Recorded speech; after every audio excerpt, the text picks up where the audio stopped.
Causons Couture, un podcast créatif pour parler de nos garde-robes faites à la main et pour découvrir la communauté couture avec des interviews de ses personnalités, ses entrepreneurs et acteurs qui nous inspirent. Bonjour à toutes et tous, je suis Mathilde, votre hôte, et fondatrice d'Atelier Sherwood. Je suis coach en images pour couturières et créatrice de ce podcast.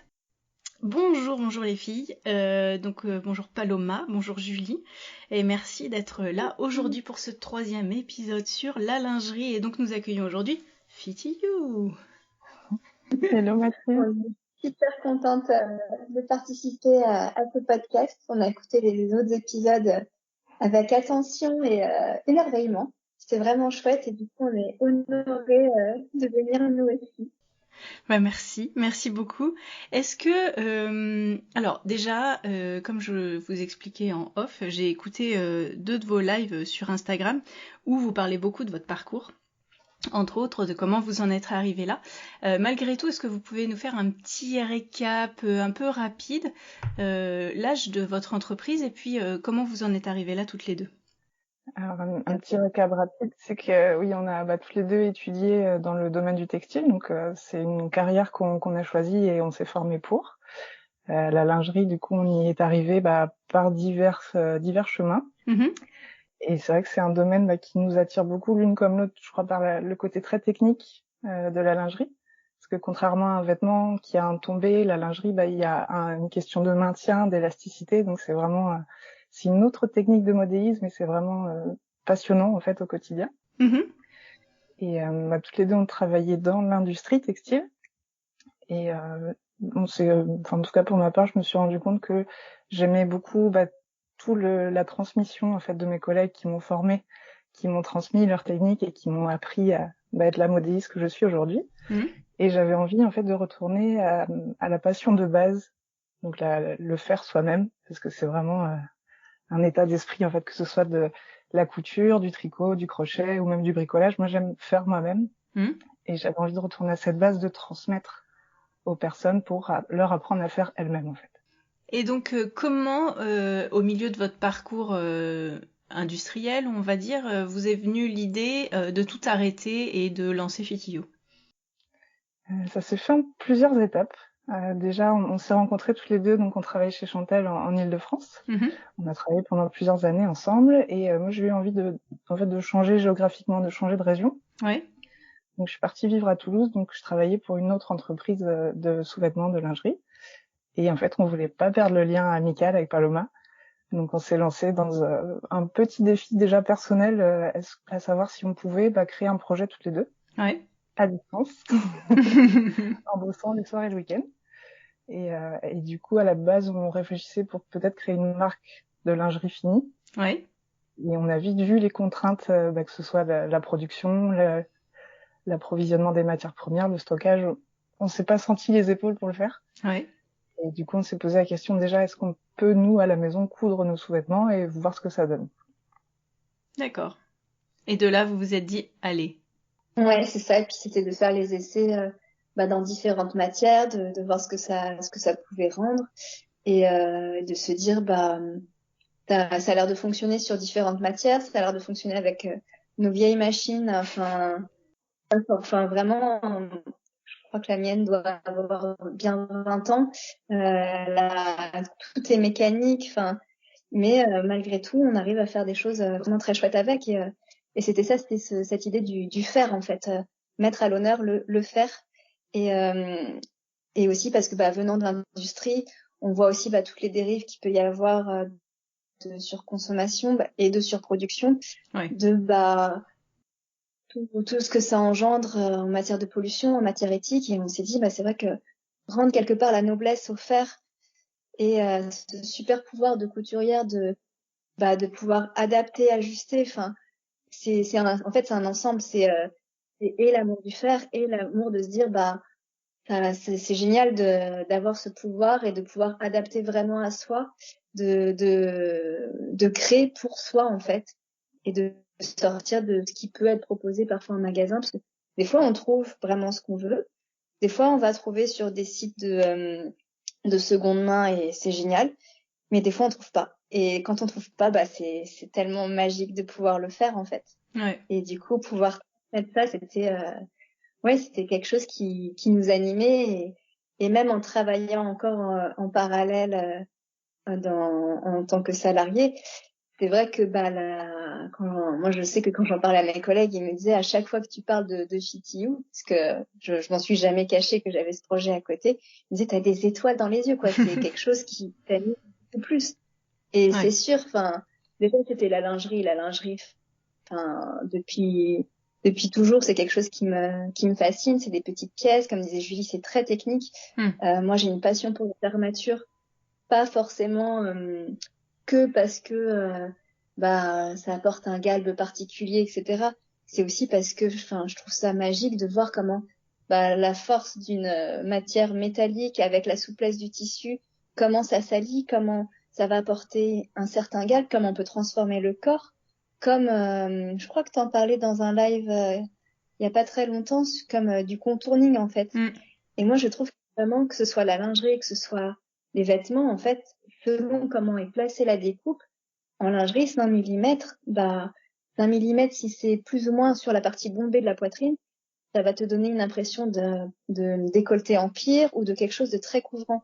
Et du coup, je trouve ça magique de se dire, à 5 mm près, quelque part, c'est même pas une histoire de plus ou moins de maintien, ça va vraiment être quelque chose d'esthétique et on peut changer fondamentalement en fait le modèle du soutien-gorge. Ça, je trouve ça mais vraiment magique. Ouais. Et voilà. Moi, ce qui m'a fasciné dans ce que j'ai trouvé comme information sur votre travail, ça a été, et je pense que ça rejoint en fait le nom de votre entreprise et ce que vous venez de dire, c'est-à-dire c'est les essayages. Et moi, j'ai trouvé ça passionnant quand vous en avez parlé à chaque fois des essayages quand vous travaillez chez Chantel. C'est de se dire que y a celles à qui tout va. Bon, celles-ci, elles nous embêtent un petit peu. Elles sont sympas, mais elles nous embêtent un peu. Et puis, il y a celles à qui ça ne va pas aller pour une façon, pour une autre façon, et que vous avez comme ça, de cette façon, de tâtonnement en tâtonnement, découvrir les défauts de votre création, entre guillemets, savoir comment l'améliorer et tout ça. Et en quoi toute cette pratique vous a apporté pour la création de FitYou, et comment est-ce que vous travaillez aujourd'hui par rapport à comment vous travailliez avant, en fait? Ce que ça nous a apporté, c'est qu'on n'a pas vu toutes les morphologies parce que y a autant de morphologies que de femmes, C'est on ça. a dit les femmes, mais on a vu quand même un joli panel de personnes avec différentes corpulences, différentes formes de poitrine. Donc on a tous ce bagage en fait d'expérience déjà avec nous. Et donc ça nous a déjà permis de découvrir et de comprendre certains fonctionnements du sous-vêtement, du soutien-gorge en particulier sur les poitrines. Et donc on a tout ça, on l'a bien en tête, mais on continue toujours d'apprendre parce qu'on découvre toujours des nouvelles morphologies. Et puis le fait de coudre soi-même à la maison, c'est un peu différent quand même que des produits finis qu'on achète déjà cousus. Oui. Donc il y a toujours des ajustements à faire et c'est ça qui est beau dans cette entreprise, c'est que on continue d'évoluer, on continue de prendre en compte les essayages qu'on peut voir donc nous sur les personnes sur qui on essaye. Oui. Mais aussi, on a des retours clients des fois et souvent c'est par email. On demande si on peut avoir une photo ou deux pour voir en fait le produit cousu et porté. Et en fonction de ces photos, ça nous aide aussi, comme si on faisait un essayage en cabine, c'est juste que c'est à distance. Ça nous permet d'accompagner les personnes et de donner quelques conseils. Et ça fait partie, donc le nom de votre entreprise, c'est FitYou, donc de fit, le fitting, c'est l'ajustement du vêtement de manière générale à la personne qui le porte, et you pour toi, donc le propre ajustement, l'ajustement à soi. Moi j'ai toujours du mal à l'écrire, hein, je mets des T en plus, des Y où il faut pas, enfin bon, je vous remercie pas pour l'écriture du nom. C'est facile à dire, mais alors... Mais je trouve ça assez chouette. Et quelle est en fait aujourd'hui, après 1 an ou 2 d'existence, votre, j'ai envie de dire votre ligne de, votre slogan à vous, ce serait quoi en fait aujourd'hui? Au départ, c'était un peu apprendre à coudre sa lingerie sans prise de tête, coudre sa lingerie sans prise de tête. Et je pense qu'on est plus sur finalement apprendre à coudre sa lingerie tout simplement. Ouais. Et quelque part, ça va pas plus loin. je viens là-dessus parce que c'est vrai que souvent on nous a dit vos photos elles sont super, enfin c'est hyper inclusif, etc. Et c'est drôle parce que nous, nos premières photos qu'on a fait, on n'était même pas du tout dans cette démarche-là, vraiment pas. Enfin, on n'y a même pas pensé. Il y avait aucune revendication, aucun engagement. C'est juste que, pour nous, c'était juste normal de montrer en fait, nos modèles sur différentes personnes, parce qu'on se disait, contrairement à un modèle qu'on va aller choisir en magasin, où on va pouvoir l'essayer. Là, on a quand même envie quelque part d'être rassuré sur ce que ça va donner si j'achète le patron, qu'est-ce que ça va donner dans ma taille, est-ce que je vais avoir assez de maintien, est-ce que à quoi ça va ressembler. Et du coup, dès le départ, on se dit il faut qu'on prenne des photos sur différentes personnes en des tailles différentes. Et là, on a été hyper bien accompagnés par une copine de Julie qui s'appelle Stéphie, qui est photographe et qui est à fond là-dedans et déborde d'énergie et du coup à trouver les personnes pour les shootings et quelque part toute son énergie, je trouve qu'on la retrouve dans ces photos-là. Mais au départ il n'y avait pas du tout d'engagement autre que on veut juste on veut juste faire des patrons faciles à adapter et que chacune puisse y trouver son compte, mais c'était tout. Enfin, il y avait pas quelque chose une revendication forte et c'était juste se dire, nous, c'est notre représentation normale des personnes qui nous entourent, en fait. Ouais. Donc, on n'a pas été chercher plus loin. Et c'est vrai que petit à petit, on nous a dit, c'est bien, vous êtes inclusif. Mais en fait, non, on n'est pas inclusif. Et au contraire, c'est les marques qui ne présentent qu'une seule forme de féminité qui sont segmentantes. Mais en fait, on ne devrait pas valoriser les marques soi-disant inclusives, mais plutôt pointer du doigt celles qui sont segmentantes et se dire, en fait, c'est la normalité. Parce qu'en fait, c'est normal de montrer juste les femmes qui nous entourent et les personnes qui nous entourent. Et voilà, c'était quelque chose, on se dit, mais oui, ok, on est inclusive, mais en fait, non, Ah oui, non, mais juste normal. Tout à fait. Enfin, moi, c'est vrai que c'est ce qui m'a sauté aux yeux parce que sur Instagram, c'est vrai que ça va être le visuel qui va d'abord être primordial pour accrocher l'œil. Donc c'est toutes ces couleurs avec le choix des couleurs de kits et donc les propositions que vous faites qui sont pleines de peps. C'est très oui, je pense que ça se retrouve bien dans l'énergie de votre photographe. Les photos, on sent cette énergie, cette joie, le côté soleil, etc. Et c'est vrai que moi je me suis dit mais en fait une fille qui me ressemble quand je m'habille le matin et que je mets mes sous-vêtements en fait. C'est-à-dire que elle va pas être présentée d'une certaine manière pour qu'on voit pas son bourrelet. Elle a de la cellulite comme moi. Enfin je veux dire sans que ce soit forcément un problème pour moi. Je me suis dit mais tiens mais ça pourrait être moi. Et en fait c'est ça qui m'a sauté aux yeux et je me dis que vous à force de voir des femmes en sous-vêtements pour essayer des dizaines et des dizaines de sous-vêtements, au bout d'un moment, vous voyez des femmes, quoi.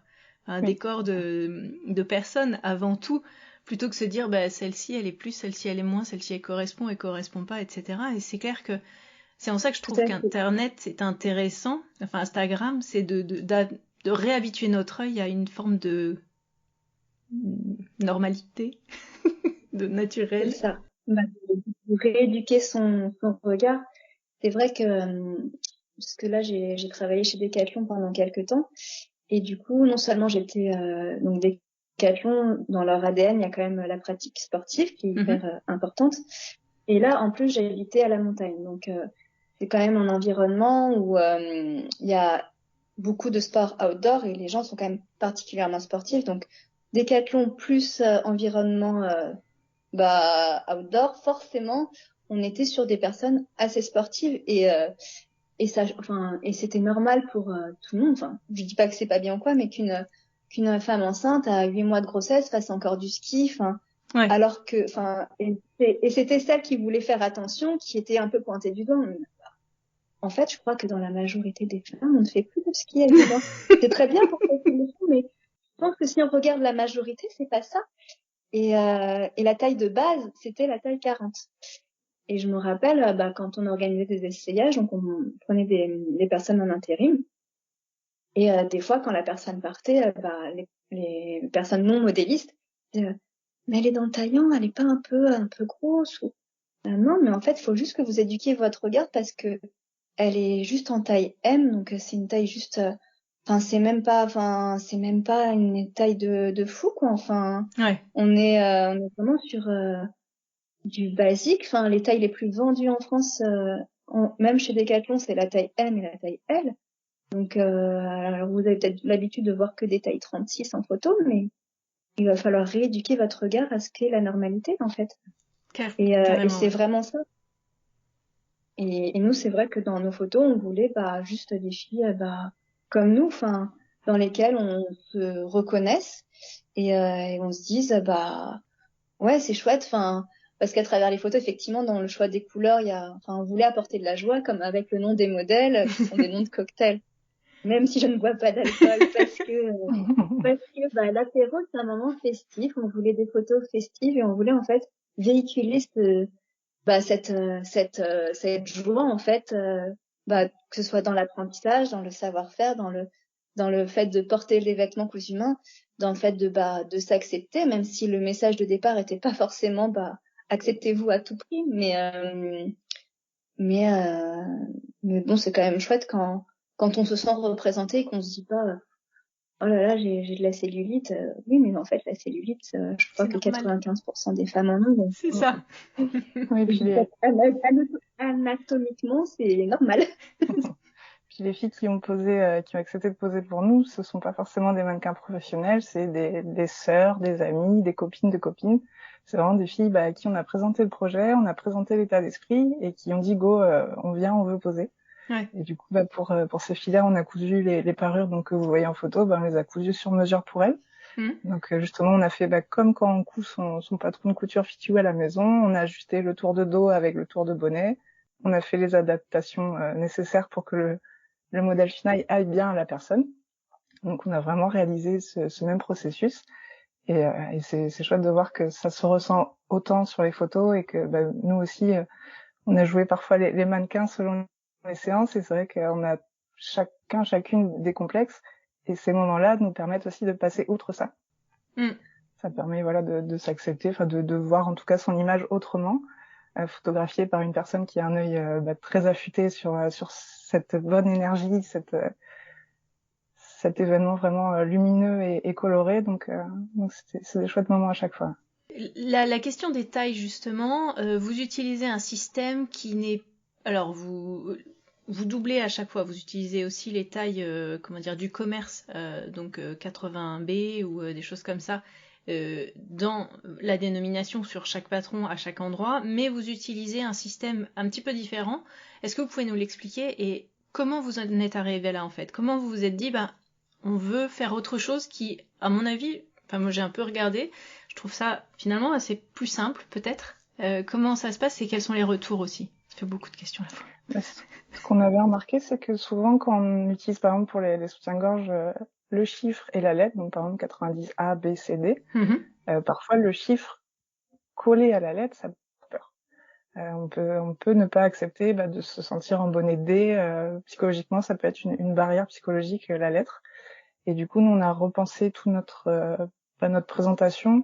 En fait, on a nommé nos tailles du XS au 3 voire 5 XL selon les modèles de culottes ou de soutien-gorge. Et on a permis de relier les dos en fait entre par exemple un dos XS avec un bonnet L. On peut relier selon la mesure et selon la morphologie de la poitrine aussi.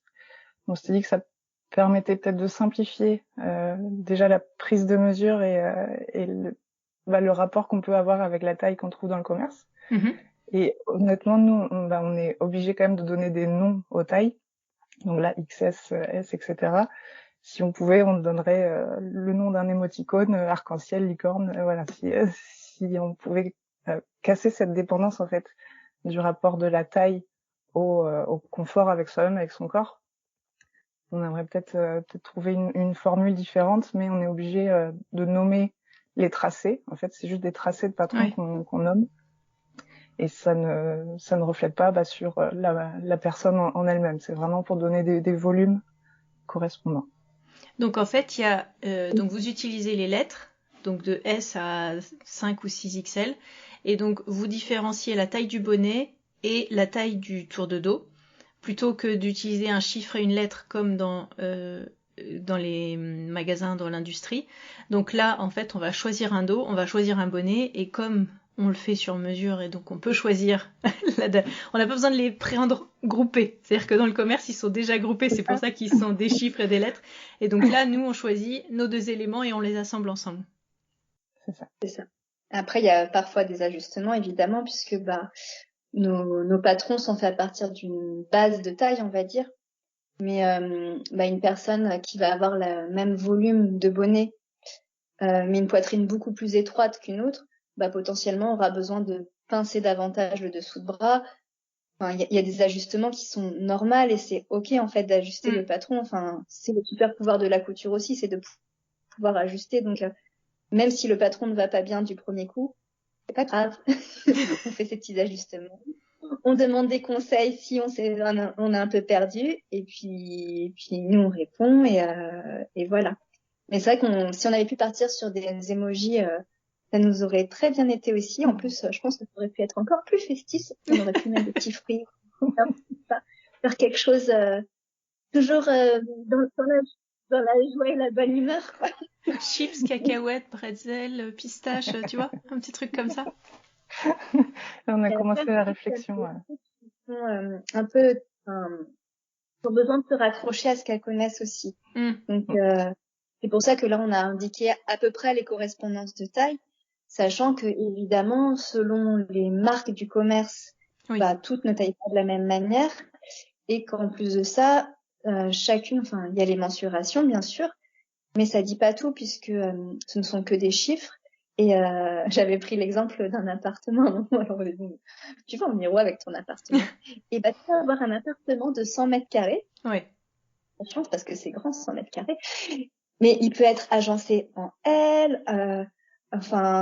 L'agencement de l'appartement peut être complètement différent. Et c'est pareil pour les mesures que tu prends.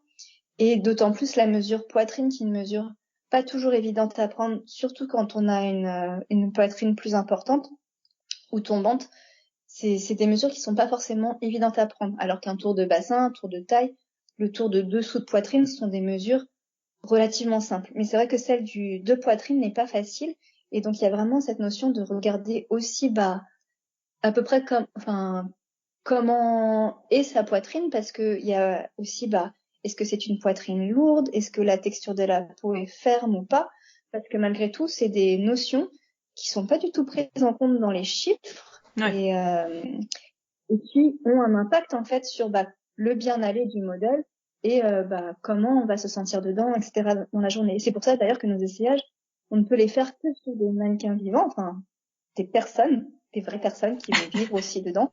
Parce que il y a déjà, quand on l'enfile là 5 minutes juste pour voir si c'est joli, et puis il y a comment ça vit toute la journée dedans. Exactement. Parce que ça peut être que en fait au bout d'un moment il y a quelque chose qui gêne, enfin il y a le modèle qui s'est comporté d'une certaine manière, et on a besoin d'autre chose. Et sans ça, en fait, s'il y avait pas cette notion de la texture de la peau, de la fermeté, etc., un mannequin de bois suffirait amplement pour faire la mise au point. Mais la vraie vie, c'est pas un mannequin de bois. C'est donc à moins que tu t'appelles Pinocchio Geppetto, tu vois, un truc comme ça. Tu donnes vie.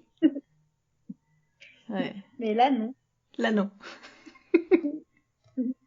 Et puis même mieux quand justement tu n'es pas trop proche du mannequin de bois, parce que comme on disait, il y a les personnes à qui tout va.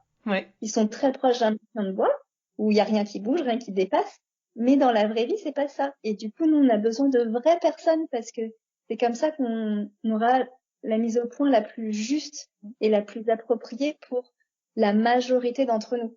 Même si, évidemment, comme je disais, on part d'une base, d'un type de morphologie, évidemment. Mais derrière, il y a des ajustements à faire selon les besoins de chacune. Et c'est normal. Et c'est pas qu'elles sont mal foutues. Non, pas du tout. C'est que c'est normal de faire des ajustements. C'est pas grave. C'est ce que je dis beaucoup quand je fais les accompagnements de coaching en images, c'est-à-dire qu'il faut bien partir d'un standard pour diffuser largement un modèle, et même si on travaille son standard, comme vous dites, en test, en préparation, en essayage, mais il y a un moment, il faut bien quelque chose qui va être le plus largement convenir à la plus large population pour ensuite se décliner sur le physique de chacun, et donc forcément il y a des ajustements, mais il faut bien partir de quelque part pour diffuser un produit en fait. Tout à fait. Sur le fait que vous prenez le temps justement d'accompagner vos clientes et que justement votre slogan c'est apprendre à coudre sa lingerie. Quelle a été dans vos choix et aujourd'hui comment ça se vit la partie pédagogique, c'est-à-dire que quand vous avez fait vos études et que vous avez travaillé dans la haute couture, enfin dans la couture industrielle de lingerie, j'imagine que c'est plutôt la partie technique que vous avez travaillé plus que la partie pédagogique.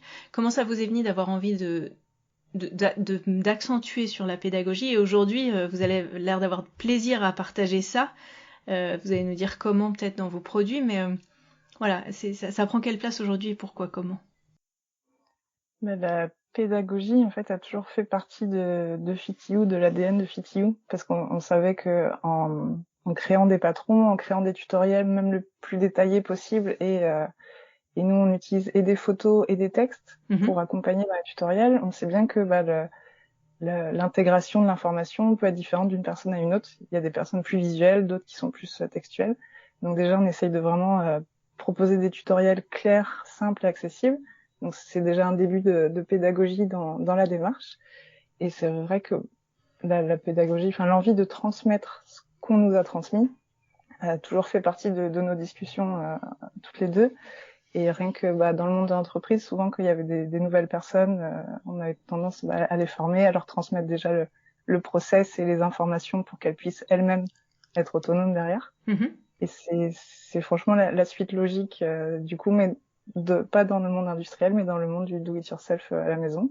Ouais. Et on s'était dit que à la création de FitYou, donc il y aurait d'abord les patrons, les tutoriels, ensuite il y aurait l'équipe de couture, et une fois que tout serait bien établi, il y aurait également des ateliers en présentiel.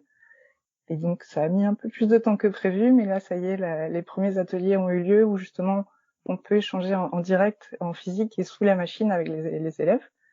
Et c'est vraiment, ça confirme vraiment ce souhait de transmettre et de répondre en direct aux questionnements, et même à la suite des ateliers, si jamais les personnes ont à nouveau un doute, on est tout à fait joignable pour leur répondre. Et donc, toi, Julie, t'es en Bretagne, près de Brest, et toi, Paloma, t'es dans le sud des Landes. Vous êtes chacune au nord et au sud sur la côte atlantique. Comment vous faites les cours, les ateliers, qui les donne et où, comment? Alors les cours vidéo, du coup, c'est vraiment un travail, on peut dire collectif, Ad. Bah oui. Collectif, de collaboration. Ouais. Après, moi, c'est vrai que parce qu'on a commencé à faire les premières vidéos, moi, j'avais pas encore vraiment de chez moi à ce moment-là, et du coup, j'avais juste pas la place en fait pour installer quelque chose d'à peu près propre et avec suffisamment de recul pour que ce soit clair pour les personnes derrière. Donc Julie a filmé les vidéos pour les coffrets couture, et ensuite pour la mise de la voix, on a fait un peu chacune notre tour. On s'est arrangé pour que ce soit vraiment une vidéo à toutes les deux. Après, pour les ateliers physiques, ça va dépendre du lieu géographique. Là, Julie a animé des ateliers du coup à Guipavas, donc proche de Brest.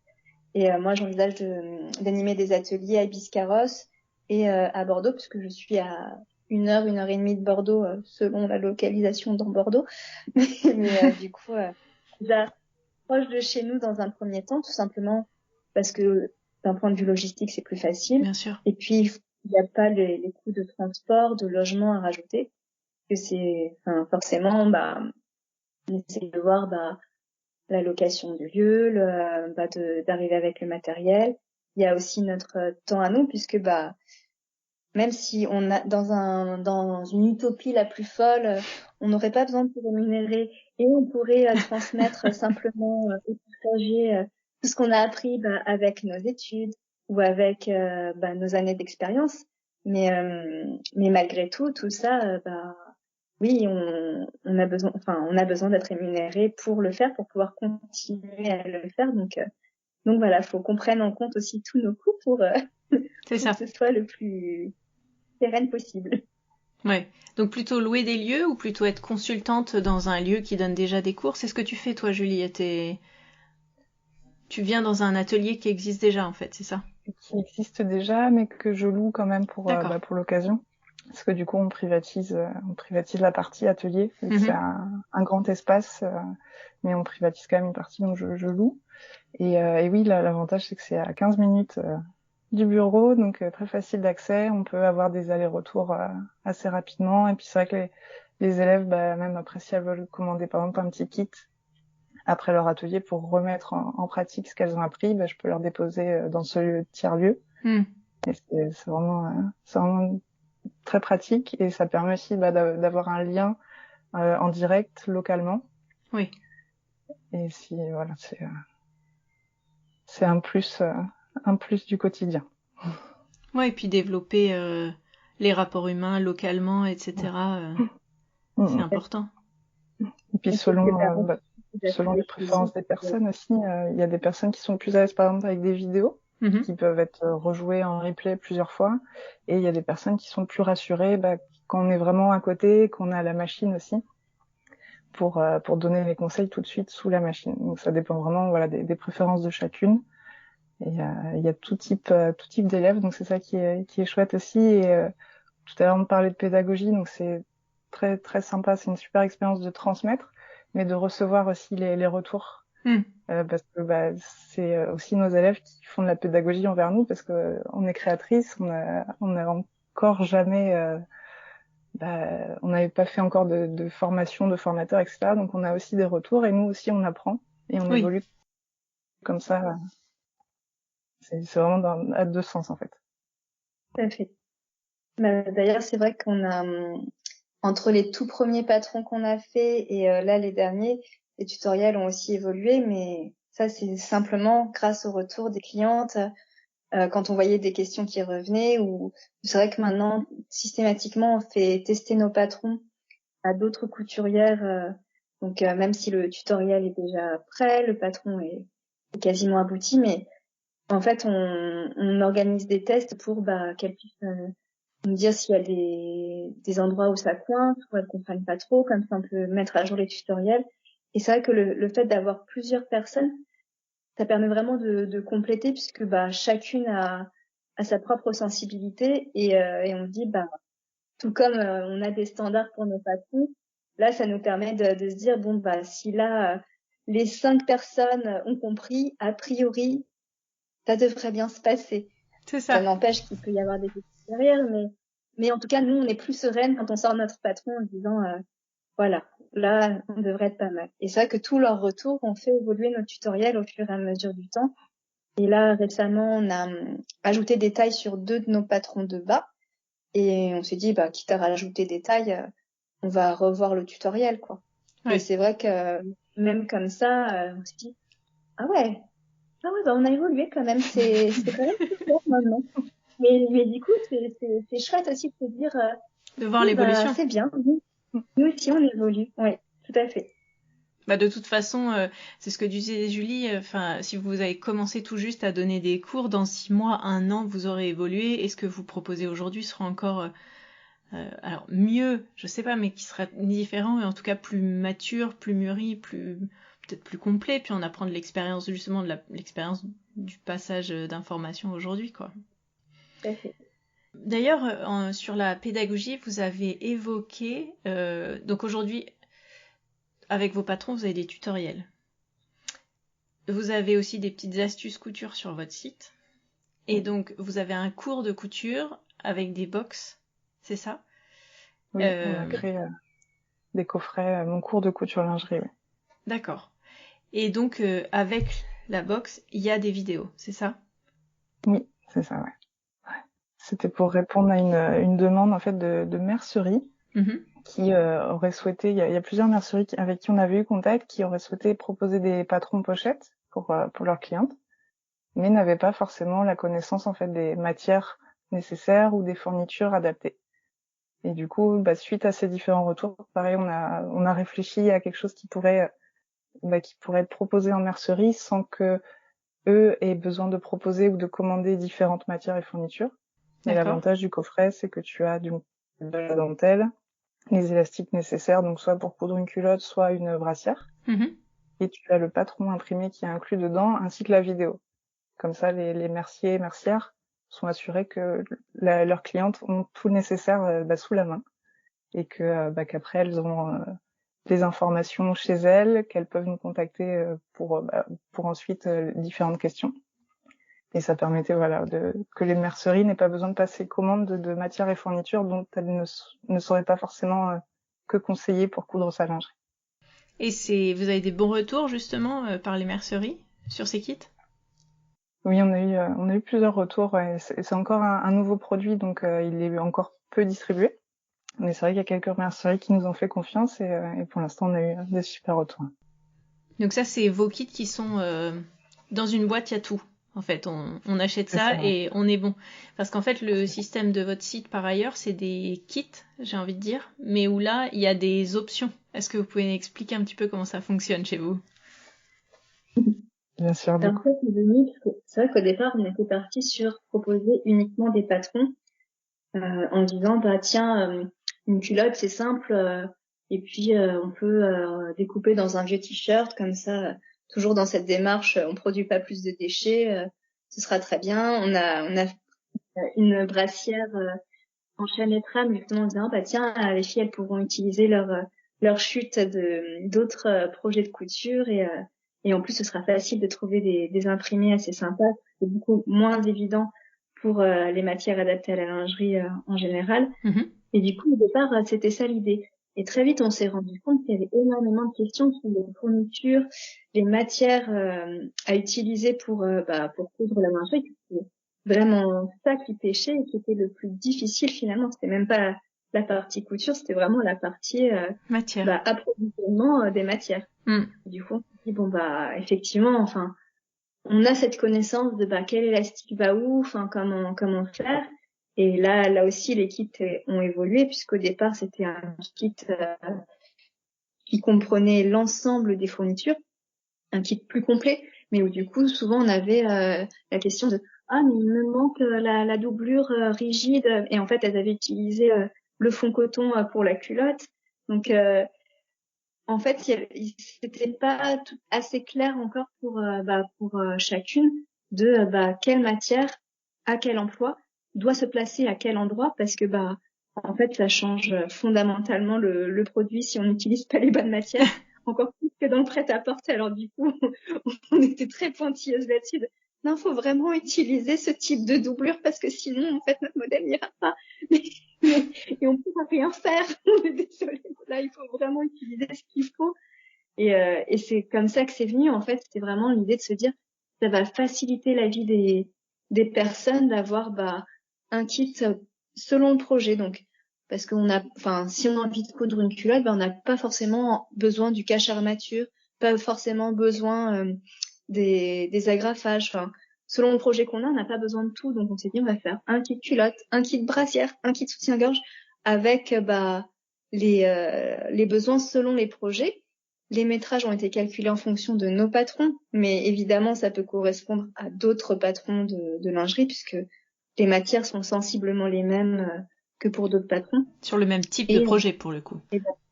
Exactement. Et puis, c'était aussi cette idée de se dire, oui, mais si on fait que par rapport à son patron, c'est vrai qu'elles doivent, s'il y en a qui veulent racheter un kit, mais qui ont déjà le patron, elles n'ont peut-être pas envie de revoir une deuxième fois le patron. Alors que là, elles ont le choix de choisir un autre patron de notre gamme, puisque du coup, l'achat d'un kit offre 15% sur tous les patrons PDF. Donc, au moins, ça permet de varier les plaisirs si on a envie. Et on propose 2 options de fourniture selon le besoin de maintien aussi. au départ, on était parti sur parce que encore une fois, on évolue aussi avec les retours, avec nous-mêmes les interrogations qu'on peut avoir en se disant tiens, mais on a fait ça, mais en fait c'est peut-être pas ce qu'il y a de mieux, peut-être qu'il faut qu'on change. Et du coup, comme ça, on évolue aussi. Mais de toute façon, on a bien compris que l'entrepreneuriat, c'était beaucoup d'itération. Ouais. Et que c'est le principe de l'entrepreneuriat, en fait, c'est de changer, si ça marche pas, on va essayer autre chose. Et puis voilà. Et en fait, le système des deux options, c'est vraiment selon le maintien dont on a besoin, parce qu'on n'a pas forcément besoin de faire un bonnet F pour avoir besoin d'un maintien plus important. Il suffit d'avoir une poitrine lourde. Même une personne avec un bonnet C mais qui a une poitrine lourde peut se dire moi j'ai envie d'avoir des élastiques plus larges parce que sinon je trouve que ça me cisaille l'épaule. Go, enfin c'est ça. Faites en fonction de vos besoins en fait. Donc en fait sur votre site, il y a des propositions de coloris et dans chaque coloris, on va pouvoir choisir le projet et ensuite un kit fin ou large. C'est ça. C'est ça, avec des matières un petit peu techniques en plus, au détail, entre guillemets, qu'on peut rajouter ou pas et que vous précisez dans les kits. C'est ça, ouais. Et pareil, la partie mercerie au détail, on la complète au fur et à mesure des questions et des demandes. Jusque-là, on n'avait que les kits et des mini-kits, donc juste les fournitures élastiques, les agrafages condensés ensemble. Et puis, plus on a de retours, plus on nous a demandé aussi où est-ce qu'on pouvait trouver juste le tulle rigide avec un sens stretch mécanique pour les bonnets des soutiens-gorge. Donc du coup on s'est dit si on propose juste le coupon de ce tulle rigide là, ça pourrait aider dans la recherche et aussi dans la réalisation du modèle avec le moins de défauts possible. Donc ça on l'a complété. Il y a des doublures extensibles aussi pour doubler les dos des soutiens-gorge et les bonnets, les hauts bonnets. Et là on a rajouté de nouveaux coloris de mini kits parce que pareil on a eu plusieurs demandes sur des coloris rose clair ou des coloris prunes mais juste les fournitures. Ouais. Donc pareil, au fur et à mesure, on essaye de compléter cette offre-là et de répondre aux envies et aux besoins de chacune. Et également, en technique, vous avez les matières techniques pour les culottes menstruelles. Elle est arrivée quand dans votre proposition, cette culotte, au début? C'était quelque chose que vous aviez bien en tête ou ça s'est fait un peu après? Ça s'est fait un petit peu après la culotte menstruelle. On a sorti le patron, je crois, en novembre 2021, je crois. Ça fait 1 an et demi, 2 ans. Et par contre, on avait sorti un kit, donc avec toutes les matières et fournitures qui allaient bien avec notre patron. Donc là, il y avait un kit complet pour coudre 1 ou 3 culottes. Et en termes de logistique sur le kit, c'était alors les kits, c'est moi qui les coupe et qui les stocke à mon domicile. Et j'ai pas une maison avec une extension encore, donc en termes de logistique, de stockage et de découpe, c'était pas évident. Ouais. Donc on a vendu un certain nombre de kits jusqu'à arriver à la fin de la matière. Et on a décidé de pas le reproposer tel que, mais par contre de proposer vraiment les matières techniques. Donc c'est la micro éponge de bambou, donc l'insert absorbant et aussi le pool, donc c'est l'insert qui est lui imperméable. Oui. Parce qu'on a trouvé un super fournisseur qui a un pool vraiment très fin. Vraiment, c'est le plus fin qu'on ait trouvé, donc ça évite l'effet un peu bruit-couche. Et là, il est vraiment fin, il n'y a pas de surépaisseur, il n'y a pas de bruit quand on s'assoit ou quoi, il est très confortable. Et on s'est dit que c'était dommage quand même de pas le proposer, parce qu'on sait que ce sont des belles matières techniques. Donc voilà, à ce jour, on propose ces 2 matières-là au détail. On verra par la suite, selon l'organisation, la logistique, si on refera des kits ou pas, mais en tout cas, on a laissé cette possibilité-là. Et comment vous sourcez aujourd'hui vos matières? Comment ça se passe? Vous avez utilisé vos contacts précédents? Vous avez des critères? Comment ça se passe? Il y a plusieurs pistes parce qu'on essaye d'avoir plusieurs options et on a démarré. Alors au tout début des kits, c'était mon ancien employeur toulousain en fait qui avait une usine où il fabriquait tout. Donc tous les élastiques, tous les agrafages, les dentelles, etc. Et en discutant, donc quand j'ai quitté l'entreprise, on est resté en très bons termes. Et au tout démarrage, c'est eux qui ont offert en fait les matières et fournitures, donc ce qui nous a permis de tester les premiers kits. Mhm. Et depuis, on a sourcé différents fournisseurs. Là, on a trouvé aussi un super fournisseur qui revend des fins de stock, donc de grandes marques de lingerie. Mhm. Donc c'est des coloris très sympas avec vraiment c'est des dentelles qu'on a pu retrouver peut-être il y a 1 ou 2 ans en magasin et que du coup il reste des métrages pour les marques. Ouais. Elles le revendent en gros et ça permet à nous petites créatrices de pouvoir en racheter dans des quantités qui sont suffisantes pour nos clientes mais pas trop pour pour pouvoir stocker. C'est ça, le nerf de la guerre. Et on a encore quelques pistes. On découvre au fur et à mesure des pistes de fournisseurs. Et, on essaye. En tout cas, on ne fait pas produire pour nous, ça c'est sûr. On rachète forcément que des stocks existants et de préférence des stocks dormants pour pouvoir redonner une seconde vie à ces matières et que chacune puisse les coudre à la maison. Qu'est-ce que vous appelez exactement des stocks dormants ? C'est des stocks que les marques ne vont pas utiliser, donc qui du coup ne sont heureusement plus voués à aller à la destruction, mais à être rachetés justement par des petites structures. Donc c'est des matières que les marques ne réutiliseront pas et que des créateurs et créatrices pourront elles utiliser. D'accord, c'est un peu comme les fins de date courte au supermarché. Au lieu d'aller à la poubelle, elles sont remises dans le circuit à leur façon. C'est l'idée, oui. Ok, très bien. Vous avez évoqué, alors juste sur les fournitures, en termes de matière et de fabrication, on est d'accord qu'on n'est quasiment pas dans des matières naturelles, avec les élastiques et tout ça. Pour le coup, non. Ouais, vu qu'il y a forcément de l'élasticité, ça fait forcément appel à la pétrochimie. Ouais. Et c'est pour ça aussi qu'on essaye de sourcer du coup des matières déjà existantes pour ne pas refaire produire et nous ne pas faire une demande de pétrochimie, de création de pétrochimie, mais plutôt utiliser ce qui existe déjà. Oui. Donc en fait, la question de où ça a été créé est moins importante que finalement de se dire on va pas faire créer pour nous, mais on va prendre les fonds de tiroir des plus grands pour créer quelque chose d'autre. C'est ça. Mais c'est vrai que pour le coup, ce questionnement de comment on peut être le moins impactant possible pour notre planète, c'est quelque chose qui n'est pas propre que à nous. Beaucoup d'entreprises le prennent en compte.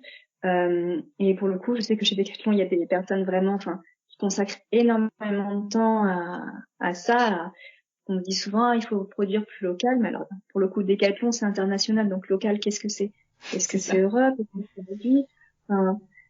Ça veut tout et rien dire. Et en fait, chaque entreprise choisit un axe pour valoriser certaines choses. Et je sais que dans leurs études, des fois, ils se posaient la question, est-ce qu'il vaut mieux qu'on fasse un t-shirt en coton bio ou qu'on fasse un t-shirt en polyester recyclé? Qu'est-ce qui finalement en production est le moins polluant? Parce que des fois, produire le coton bio, vu que c'est une nouvelle fibre, on sait bien que pour le coton, il y a, même s'il est bio, il y a quand même quelques pesticides, il y a beaucoup d'eau, et alors que réutiliser quelque part, c'est moins polluant. Et ils avaient fait des études sur c'était d'autres entreprises. Je me rappelle d'une conférence là-dessus, assez déprimante, je dois dire, parce que du coup, on arrivait à la fin avec donc en fait, rien n'est bien. En fait, je comprends bien, rien n'est bien. Il y avait une entreprise qui avait cherché à dépolluer un lac en Chine qui était envahi par les algues. Ouais. Donc on se dit trop bien. Sauf qu'en fait, pour faire quelque chose de cette algue, il fallait brûler l'algue à un certain degré qui faisait que ça utilisait beaucoup plus d'énergie que si tu utilisais une autre matière plus proche. À chaque fois c'était des choses où on disait si tu penses à la matière dans sa globalité, bah tu te dis ah ouais non mais en fait j'avais pas pensé à ce truc-là. Et du coup il y a c'est toujours entre est-ce que il faut que le vêtement il soit facilement recyclable derrière, donc on va éviter de faire des fibres mélangées parce qu'on sait que dès que c'est mélangé c'est compliqué de trier les différentes fibres dans les cycles de recyclage, ou est-ce qu'il faut pas plutôt axer sur la durabilité et qu'en fait ton vêtement il va durer tellement longtemps, il va être intemporel, le tissu va être tellement résistant que quelque part il y aura pas besoin de le recycler puisqu'il va vraiment aller très très loin dans le temps. Donc tu vas l'user jusqu'au bout. Ouais.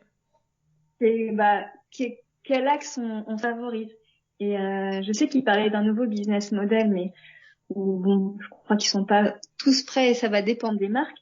Mais du coup, je reviens sur Decathlon du coup, mais ils ont 3 gammes en fait. La gamme 100 c'est la gamme débutant, la gamme 500 c'est la gamme intermédiaire et la gamme 900 c'est la gamme un peu plus experte. Et en fait, ce qui rapporte le plus et ce qui se vendait le plus jusqu'à présent, parce que le slogan Decathlon, c'est rendre le sport accessible à tous. Et donc, dans ce accessible, il y a aussi accessible en prix. Oui. Et finalement, c'est la gamme 100 qui ressortait, et c'est celle qui est produite en énorme quantité. Ouais. Et du coup, il disait, est-ce que, dans une démarche de durabilité et de garder notre planète viable le plus longtemps possible, est-ce qu'il vaudrait pas mieux qu'on favorise plutôt les gammes 500 et 900, qui du coup sont peut-être moins accessibles en prix, mais que derrière on trouve un moyen de les revendre en seconde vie d'occasion, parce que vu qu'elles seront finalement plus résistantes, et la seconde vie sera possible sur ces produits-là, alors que ça ne l'est pas sur des produits de la gamme 100. Donc il y a beaucoup de réflexion derrière tout ça. Ouais, non mais c'est sûr. Hein. Et puis c'est de se dire est-ce que je produis éthiquement à l'autre bout du monde, et si je fais rapatrier en je sais pas quoi, ça va utiliser tout le carbone qu'on a gagné en faisant autrement. Enfin, c'est ça, il y a tellement d'axes à prendre en compte, on peut pas être juste sur un truc quoi. Et puis on peut se dire c'est fabriqué en France puisque le tissage est fait en France, en France ou en Europe, puisque en France forcément le coût du travail n'est pas le même. C'est ça. Donc souvent quand on dit Europe, on va en plus de plus en plus loin reculer sur les frontières de l'Europe. D'un coup, on est vachement plus large sur l'ouverture de l'Europe. Oui, parce que c'est des coûts, et puis c'est pareil. Enfin, moi je me rappelle une copine qui m'a dit ce serait bien que vous vendiez des vêtements sur mesure. J'ai dit non, mais tu te rends pas compte du coût que ce serait. Il y a très peu de personnes qui pourraient se permettre vraiment pour que moi je puisse en vivre et que tout soit viable. En vrai, il y a une réalité aussi qui est là, c'est que le coût de la main d'œuvre en France, parce que tout est plus cher aussi, donc forcément le revenu moyen est plus élevé, et tant mieux pour nous. C'est ça. Mais du coup, c'est vrai qu'on peut se dire, le tissage est fait en Europe, la fabrication est faite en Europe, c'est très bien, c'est plus local, on va dire, ça vient pas de l'autre bout du monde. Mais la fibre qui a été utilisée pour faire ce tissage, elle vient d'où? Elle vient pas toujours d'Europe. Donc quelque part, des fois, c'est un peu on dit que ce qu'on a envie de dire, ce que vous avez envie d'entendre. C'est comme Made in France parce que ça a été designé dans un bureau à Paris, mais que tout le reste a été exporté hors de France. Enfin, c'est un peu on se fiche de nous, quoi. C'est ça, du greenwashing. Ah, mais j'ai entendu tout à l'heure à la radio une interview et on demandait à la personne, mais en fait, coudre ses vêtements, est-ce que ça revient plus cher ou moins cher? Et la personne disait, ça revient plus cher parce que forcément, un t-shirt à 4 €. Et là, j'avais envie de crier, mais oui, mais c'est pas normal, un t-shirt à 4 €, gars. C'est aussi ça qu'il y avait dans cette volonté de transmettre au départ, c'était de redonner le pouvoir du faire, et derrière toute la valeur qu'il y a.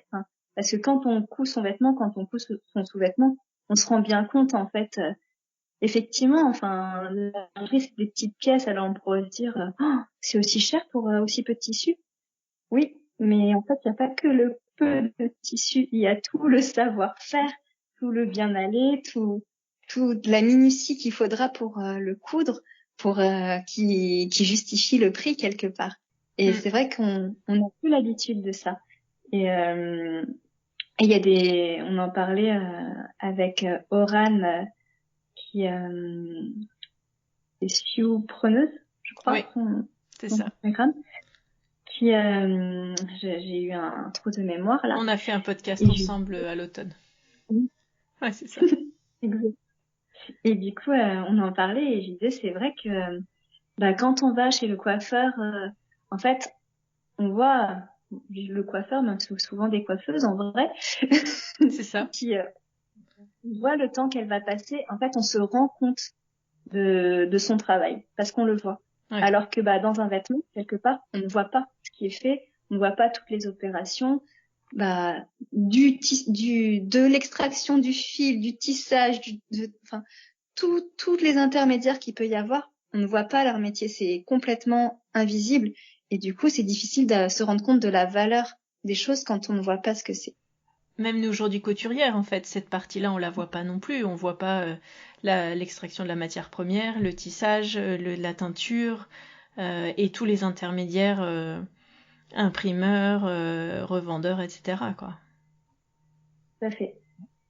Mais au moins, on a cette valeur du faire. On sait que l'assemblage, ça demande du temps, que des fois, la machine n'est pas de notre côté. Oui, pour réaliser des gestes techniques qui donnent un rendu parfait, c'est des heures d'apprentissage, d'essais, d'erreurs, parfois de découdre, de recoudre, et c'est vrai que tout ça on le voit pas, mais quand on coud soi-même, on se rend plus compte de la minutie que ça peut demander, là ma couture est pas parfaite, donc soit c'est pour moi et je l'accepte et c'est un défaut qui fait partie de ma création et je l'adore. Soit on a envie de prendre le temps de dépiquer, on refait la couture et ça on le voit pas dans l'industrie, mais c'est la grande force de la couture do it yourself. Et d'ailleurs aujourd'hui vous dites utiliser vos propres machines pour faire vos prototypes et vos essayages, etc. Est-ce que vous avez quoi comme machine et est-ce qu'il y a est-ce que vous auriez des astuces, je dirais? Est-ce que c'est des aiguilles particulières? Est-ce qu'il y a un point indispensable? Quels seraient vos conseils sur technique dans l'atelier pour la couture de lingerie justement? Alors, pour ma part, j'ai une vieille browser qui a une vingtaine d'années aussi. D'accord. Qui n'a pas de double entraînement, qui donne des petits signes de fatigue, mais j'aime toujours travailler avec cette machine. Et puis je sais que il y a plusieurs élèves qui ont, en tout cas des clientes ou des élèves en atelier qui ont ce type de machine. Et c'est vraiment important de développer tous nos patrons avec ces machines-là. Et dernièrement, j'ai fait l'acquisition d'une machine d'occasion. C'est une Pfaff avec cette fois le double entraînement. J'ai voulu passer à un niveau supérieur. Donc pareil, elle a pas de programme forcément numérique ou autre, mais elle a juste le pied double entraînement. C'est très agréable, j'avoue. Donc des fois je switch, je fais un peu des deux. En fait, je m'adapte aux deux. Et vraiment le grand avantage d'avoir fait des ateliers en présentiel, c'est que donc à l'atelier d'Elisa, là où je les anime, les élèves viennent avec leur machine. Très bien. Du coup, on a toute la table à disposition, mais les personnes viennent avec les machines avec lesquelles elles ont l'habitude de faire les réglages et de faire la couture. Donc, ce qui est quand même un grand avantage d'être allé sur sa machine. Et ça permet de voir tout un panel de machines, de la browser qu'on peut retrouver dans une enseigne de grande distribution jusqu'à la marque Husqvarna, par exemple, avec plein d'options de pieds presseurs. Et c'est vraiment... pareil, j'apprends aussi à faire des tests avec les élèves sur les différentes machines. Et au final, le conseil qui revient le plus régulièrement, c'est s'assurer que au début de la couture, il y ait suffisamment de matière qui soit sous le pied presseur. Ouais. Pour que la matière élastique soit bien entraînée vers l'arrière. Et au niveau des aiguilles, l'aiguille la plus pratique et la plus récurrente, c'est une aiguille jersey. Ou stretch, même plutôt stretch, mais de grosseur moyenne 75. Ouais. Et avec un fil plutôt fil polyester de belle qualité, pour éviter qu'il bouloche et qu'il se coince ou qu'il fasse des points sautés. Mais surtout, ne lésinez pas sur la qualité du fil et des aiguilles. Tout à fait. Et sinon, sur les points qui sont indispensables, il va y avoir le point droit. donc le basique quoi. Ouais. Et indispensable, c'est le point zigzag. Ouais. Parce qu'en fait, le point droit n'est pas un point extensible. Donc du coup, quand on coud un élastique ou quand on coud toutes les coutures, on va dire, qui sont sur la largeur du corps. Mm-hmm. Donc ce qui est sur la largeur, on va avoir besoin que ce soit extensible. Et du coup, il faut un point extensible parce que si on coud un élastique avec un point qui lui ne l'est pas, Clac. Ça casse. C'est très dommage. C'est dommage. Donc, un point zigzag et selon les montages, un point zigzag 3 points, c'est bien aussi pour bien aplatir l'élastique. Ça prend bien l'élastique sur toute sa largeur et ça peut être pas mal. Donc c'est les qu'on points. Retrouve Oui, puis qu'on retrouve de manière assez basique dans un très très grand nombre, même entrée de gamme, des machines entrée de gamme en fait. Oui, tout à fait. Et bonne nouvelle, la surjeteuse n'est pas obligatoire. Parce qu'on a souvent la question, est-ce que j'ai besoin d'une surjeteuse pour faire ma lingerie? Alors pas forcément. Si vous en avez une, ça peut être très utile parce que ça fait des finitions plus nettes sur les bords des tissus. Ouais. Mais vous pouvez vraiment coudre juste avec un point zigzag, ou des fois il y a des machines qui ont des points équivalents à un surjet. Mm-hmm. Donc en faisant des tests de réglage sur sa machine, en regardant sa notice, on peut tout à fait avoir un résultat très sympa, sans surjeteuse. Parfait. Parfait. Donc en fait, avec une machine basique et tout ce que vous vendez sur votre site, on doit pouvoir arriver à quelque chose. Tout à fait. Et sur la fille, d'ailleurs, on n'en a pas parlé tout à l'heure dans la mercerie, mais quand on dit qu'on évolue aussi en fonction des retours, on a rajouté les fils il n'y a pas si longtemps que ça. D'accord. Puisqu'on avait une testeuse qui est... C'est Pimsy. Ou des trucs, Laurent, qui du coup nous disait que s'approvisionner en fil, enfin en tissu, etc., c'était pas facile et excessivement cher.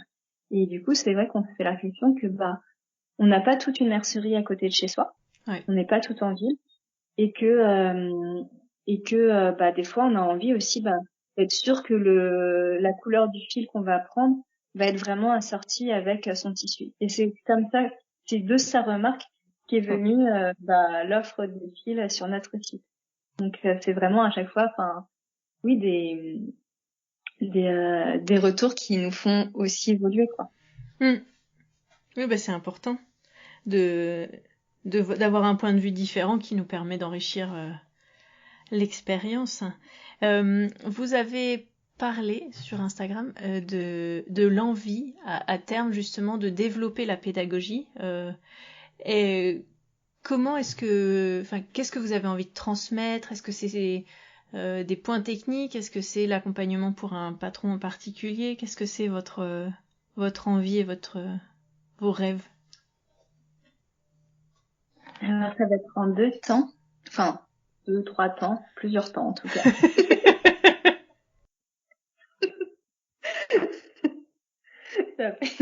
On veut favoriser dans un premier temps, en fait, les astuces couture qu'on trouve déjà sur notre site, mais en vidéo. Puisque, comme on disait, chacune a un apprentissage différent, des besoins différents, et il y en a qui sont vraiment plus sensibles à la vidéo, et du coup, on dit que c'est vrai que ça peut être chouette d'avoir ces basiques-là, en tout cas, disponibles en vidéo rapidement. Donc ça va être les premières vidéos qu'on souhaite apporter. Ouais. Ensuite, on est en train d'écrire un livre qui va sortir au mois de septembre. Et pour ce livre, c'est pareil. On veut absolument avoir quelques vidéos pour accompagner d'autant plus en fait les personnes qui vont l'acheter dans leur couture. Et dans nos rêves les plus fous, on continue sur quelque chose de plus la FitU Academy. Ça se trouve, ce nom va rester parce qu'à force de déconner avec ça, ça risque de rester. Où ce sera peut-être, il y aura peut-être des formations un peu plus techniques. Enfin, moi, je sais que c'est quelque chose auquel je tiens beaucoup, c'est d'apporter aussi toute la partie un peu plus modélisme lingerie. Il y a très peu de formations qui existent. Moi, j'ai fait S-Mod, mais du coup, j'ai dû faire un prêt étudiant parce que ça coûte deux bras. C'est ça. Donc, du coup, si on peut apporter quelque chose d'un peu plus abordable et qui résulte de notre formation et de nos années d'expérience, parce que la formation qu'on peut avoir en école n'apporte pas tout. Enfin, il y a énormément de choses qu'on apprend finalement sur le tas en entreprise. Et en entreprise, parce qu'on a des collègues qui ont beaucoup d'expérience aussi, qui ont déjà fait plein de tests, d'essais, d'erreurs et qui du coup ont appris et qui nous apprennent de leurs erreurs aussi. Et du coup, ouais, c'est quelque chose qu'on aimerait développer. Donc, avoir différents modèles, en tout cas, de vidéos, accessibles en direct parce que c'est des attitudes plus basiques. Après, peut-être des tutoriels pas à pas de nos modèles et des techniques plus approfondies, des hacks, enfin, des choses en tout cas plus approfondies pour celles qui veulent vraiment se perfectionner, quoi. Et le livre, ça vous est venu comment et c'est quoi l'idée de ce livre en fait? Alors le livre, c'est une rencontre d'abord qui a eu lieu quelques jours avant le confinement en 2020. Ouais. On a été contacté par une personne, Blandine, sur Facebook qui voulait commander un kit pour une amie à elle juste avant le confinement. Et puis on était dans la même ville. Donc voilà, on s'est fait un click and collect, on s'est rencontrés en vrai. Et quelques temps après, elle a pu tester différents patrons de chez nous et différents kits. Et en fait, elle est photographe de profession. Ouais. Et elle avait très envie de créer un projet de patron de couture. Donc là, c'était par contre spécifique pour le domaine de la pole dance. Ouais. Donc elle voulait faire partie de l'équipe créative et réaliser les photos. Sauf qu'elle avait pas la partie patronage. Donc elle nous a contactés, elle nous a parlé de son projet, voir si ça pouvait nous inspirer et nous donner envie de la rejoindre dans l'aventure. On a dit go. On a fait quelques croquis. Elle a contacté plusieurs maisons d'édition. Jusqu'à ce qu'il y ait une super maison d'édition qui soit intéressée par le projet et elle nous a expliqué que par contre la partie pole dance c'était trop une niche, c'était peut-être un besoin trop spécifique, mais que par contre la maison d'édition proposait de créer un livre lingerie confort. D'accord. Donc ayant toutes ces informations, la maison d'édition nous a demandé est-ce que ça vous dit quand même ? Oui, tout à fait. Parce que c'est vrai que le livre va toujours dans la pédagogie et dans l'aventure qu'est l'entreprise FIU. Du coup, c'était un petit rêve, en fait. C'était, ouais. On avait vraiment envie de créer un livre, d'avoir un bel objet comme ça qui pourrait être proposé en librairie, en bibliothèque et que les gens puissent feuilleter, consulter quand elles le souhaitent pour réaliser leur modèle. Donc, on a dit OK il y a un peu plus d'1 an. Et donc, il y a une dizaine de modèles que l'on a composé, dessiné et imaginé pour ce livre. Donc avec Paloma, on a fait toute la mise au point des patrons et de la dizaine de patrons. Blandine s'occupe de la photo, donc les photos tutoriels pas à pas et le shooting qui aura lieu au mois de juin. D'accord. Avec les modèles définitifs. Et elle a aussi trouvé 2 super mannequins pour illustrer ces modèles et pour apporter plein de peps et plein de couleurs, on espère, dans ce livre. Donc il y a un modèle qui sera plus orienté pole dance dedans, c'est ça ? Alors là, on est resté sur la lingerie confort. D'accord. Et qu'est-ce que vous diriez quoi pour lingerie confort ? Alors c'est des formes, donc il y aura 3 formes de brassière. D'accord. 2 formes de body et 6-7 formes de culottes. D'accord. Donc ce sont des modèles qu'on a conçus pour être réalisés entièrement en jersey par exemple. Donc la matière la plus accessible pour démarrer la couture est vraiment très confortable au quotidien. Mais les découpes qu'on a créées et les formes des sous-vêtements en fait permettent de faire des petits hacks, d'adapter à ses envies, à son style. Donc par exemple, il y aura des ceintures qu'on peut faire soit avec un tissu au pli, donc ça peut être du jersey, ça peut être du tulle extensible, ou sinon en dentelle. D'accord. Pour vraiment permettre d'avoir des modèles qui soient fun, qu'on puisse vraiment adapter à ses envies et à son style, quoi. D'accord, super. Et donc ça sortira en septembre, c'est ça ? En septembre, ouais, 2023.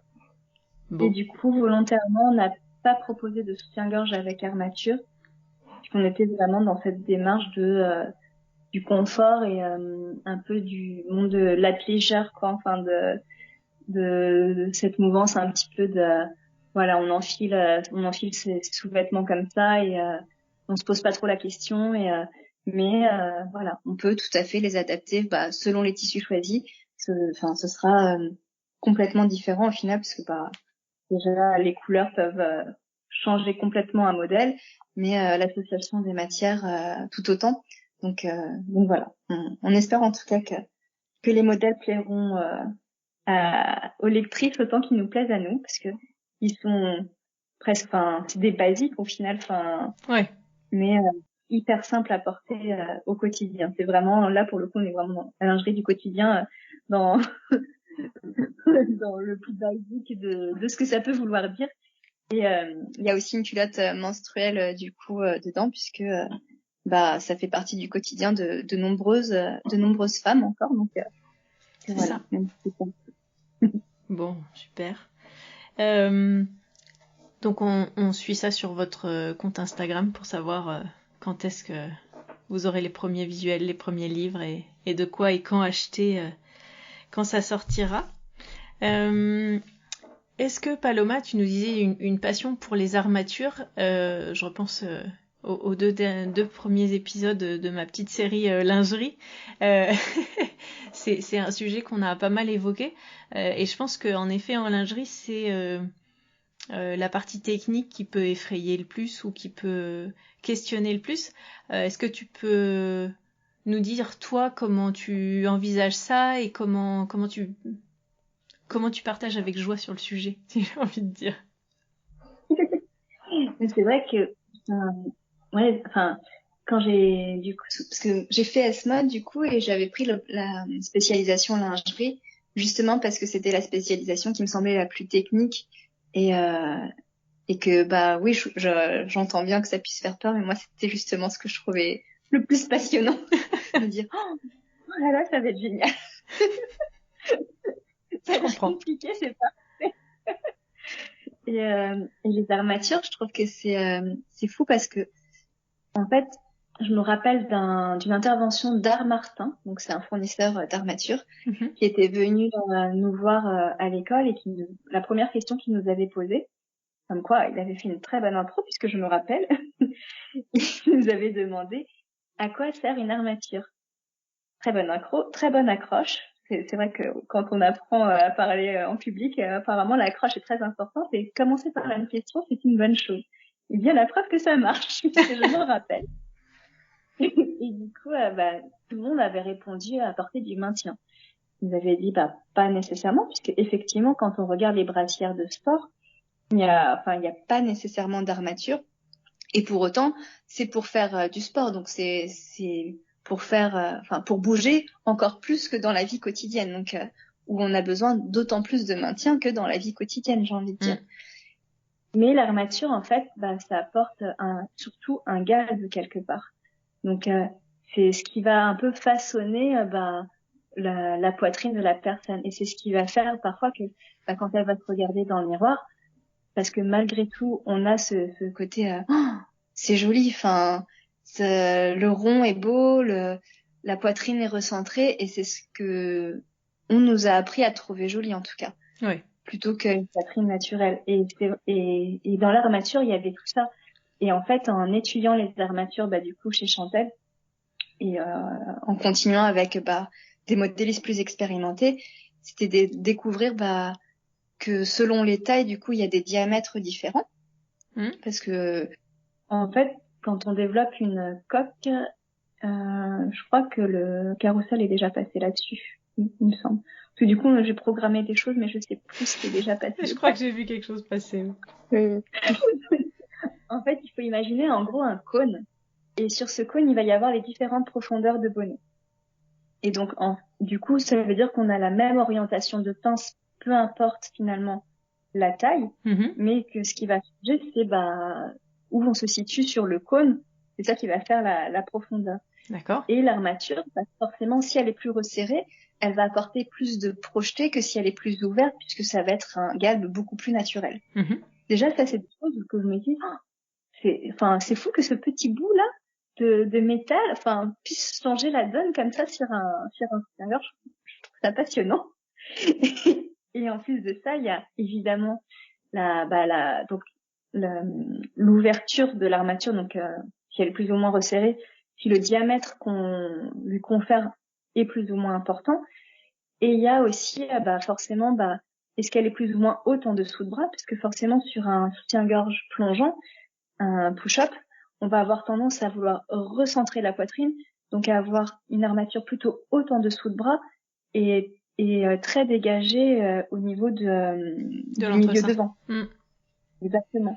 Alors qu'une armature balconnée, peut-être qu'on va vouloir une armature un petit peu moins couvrante en dessous de bras, mais bien plus haute sur la partie de devant, et assez recentrée pour apporter justement un projeté différent. Alors que sur un soutien-gorge maintien plus vraiment, enfin, quand on dit les soutiens-gorge armature, on différenciait ça, mais du coup je saurais même pas comment les appeler. En tout cas, pas forcément avec cette intention de décolleté balconné. On va être sur une armature un peu plus ouverte qui va finalement épouser plus le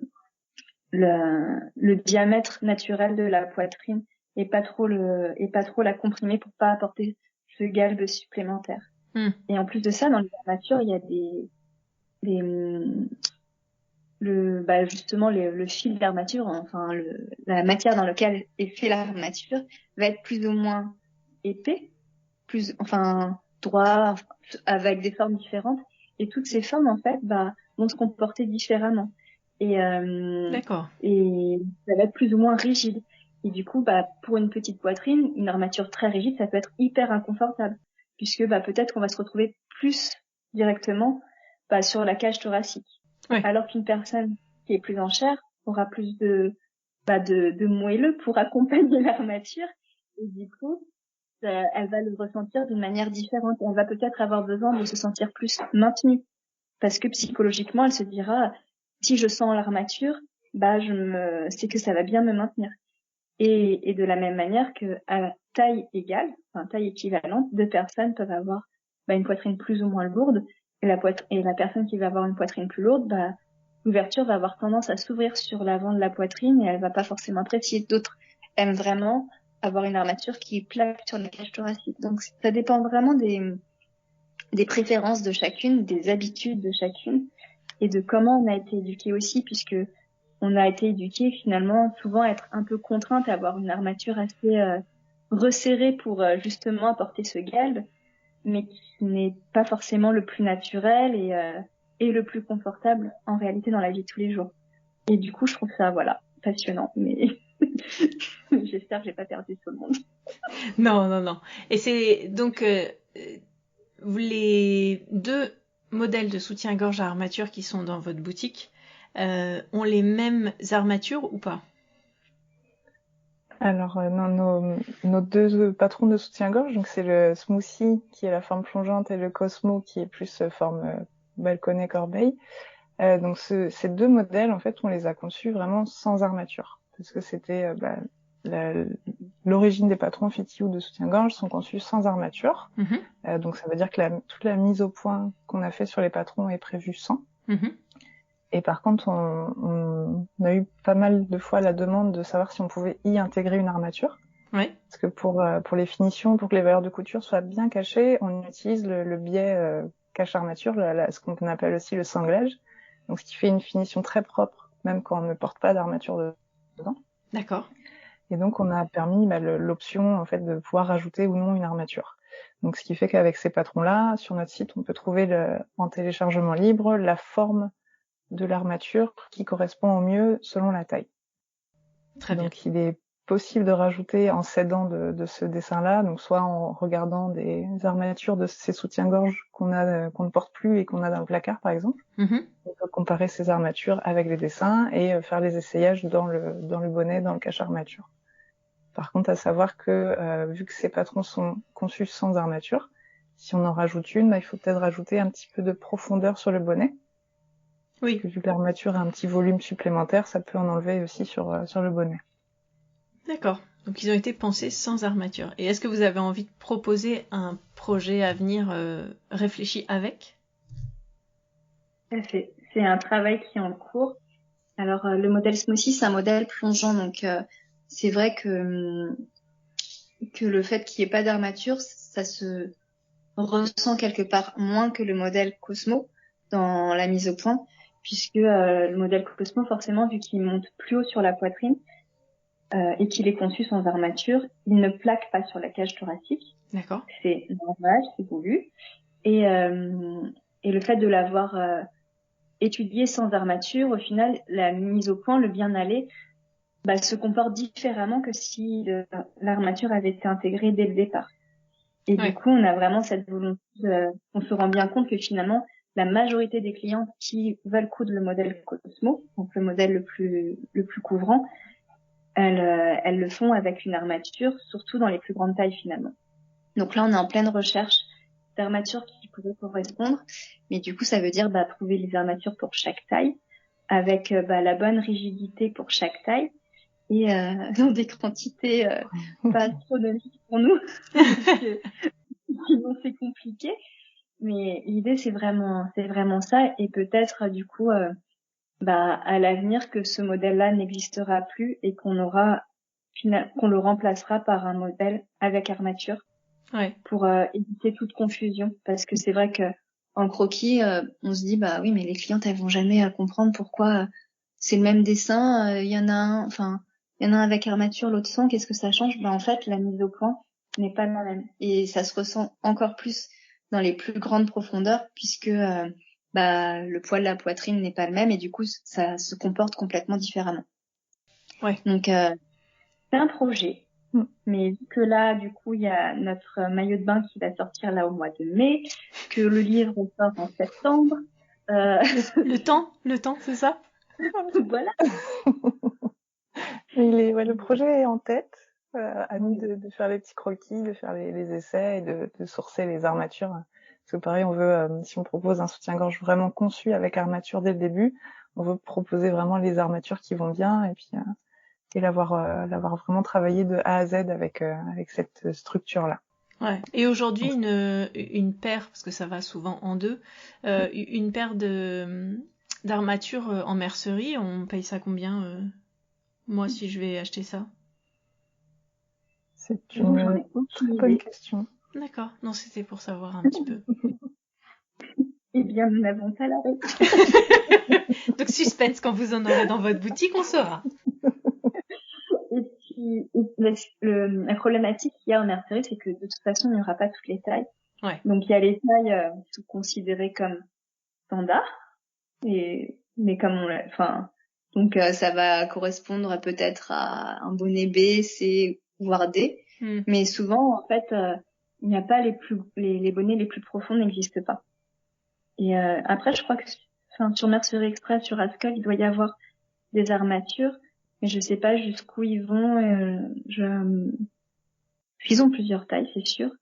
Mais voilà, là l'idée ce serait de vraiment proposer l'armature sur notre site. C'est plus pour assurer que elle correspond parfaitement à la mise au point qu'on aura fait, et que il y aura pas d'ajustement à faire sur la taille de l'armature, sur sa forme.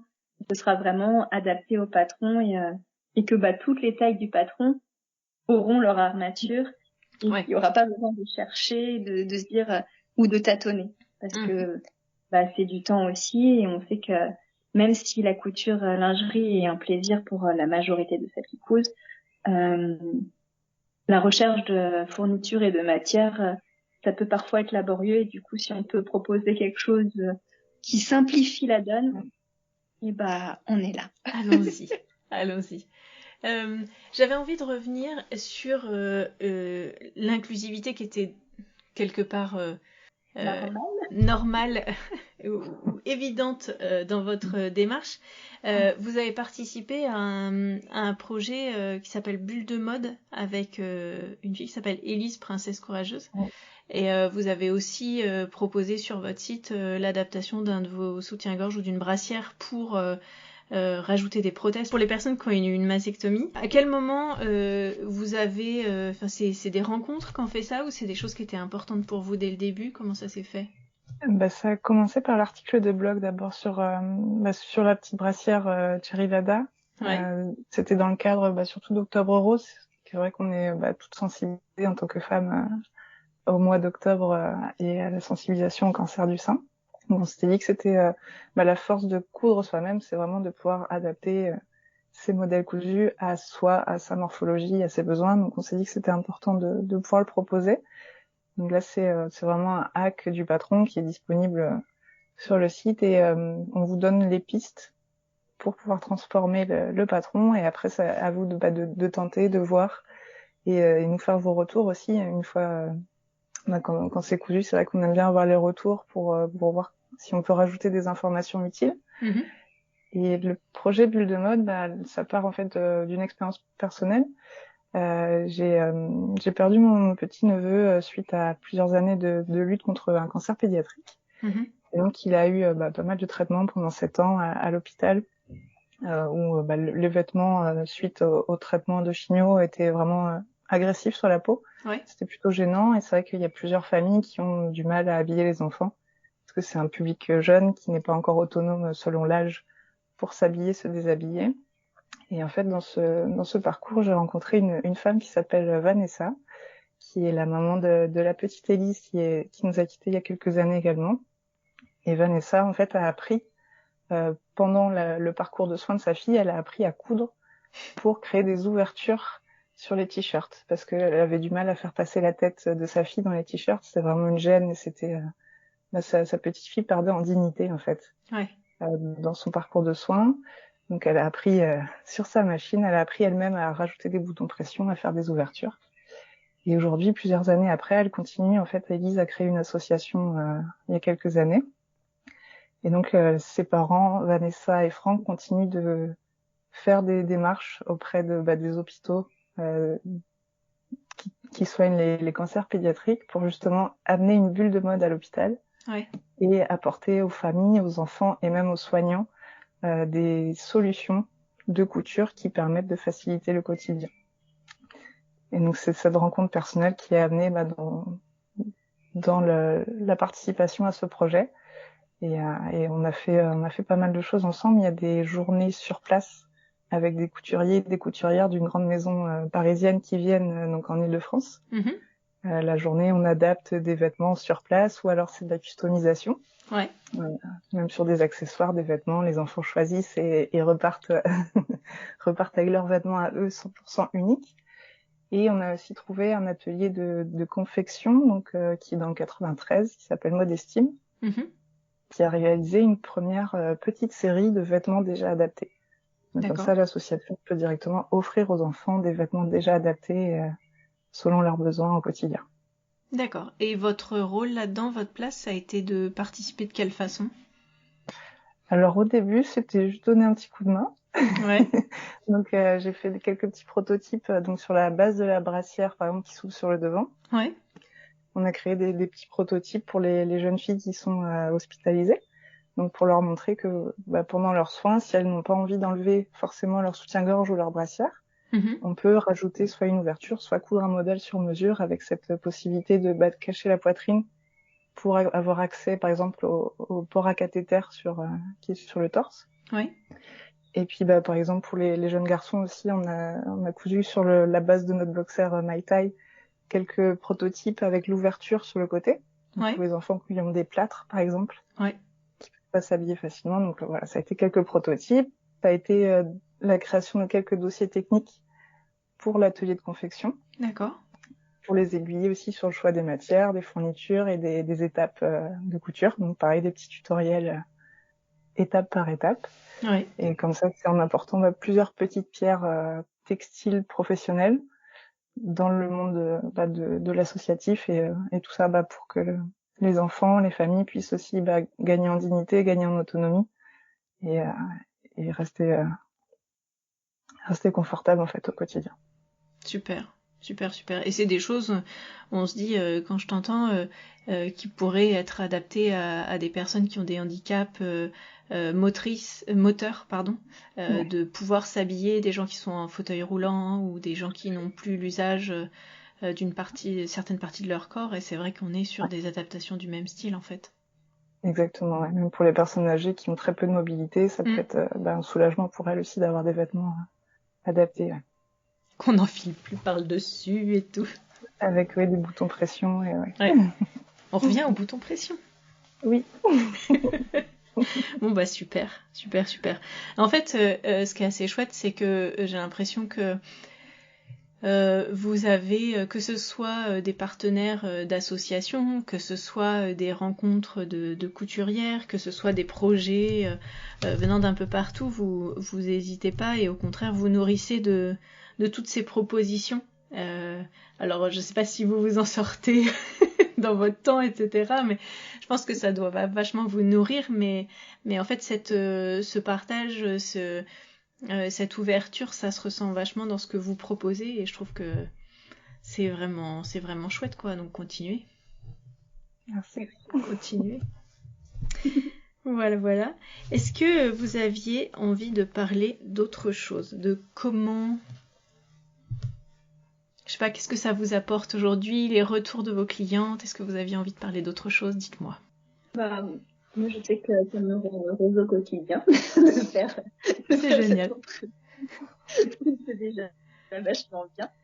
Et c'est vrai que il y a des modèles de société ou d'entreprise qui n'ont pas toujours convenu. Ouais.